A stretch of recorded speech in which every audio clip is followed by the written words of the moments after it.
Minsan mapapaisip ka, paano ko to nagagawa lahat? Gratitude reminds us that even in the middle of busy seasons, growth and grace can coexist. Hindi mo kailangang maging perfect para magsimula. Grateful ako sa bagong buhay na unti-unting binubuo ko. For 20 years, full-time akong dental assistant. Isang trabaho na mahal ko, pero minsan parang nauubos na rin ako.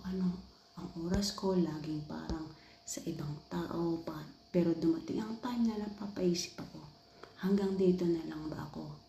Kaya when I said yes to something new, hindi lang ito about money, but yung mindset, how you see it, how you focus on things, confidence at pananaw ko sa buhay.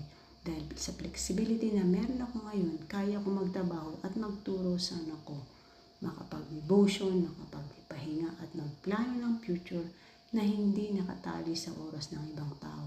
Unti-unti kong nare-realize na pwede pala akong mag-grow without sacrificing everything I love. I can serve my dreams. I can be present sa trabaho, sa bahay. I can glorify God not just on Sunday, kundi sa paraan ng pagkilos ko araw-araw. Hindi ito madali pero worth it. Kaya nagpapasalamat ako sa Diyos sa bawat lesson ng aking buhay at ang aking pamilya, bawat tao at bawat hakbang na nagdala sa akin dito. Grateful and thankful ako every day.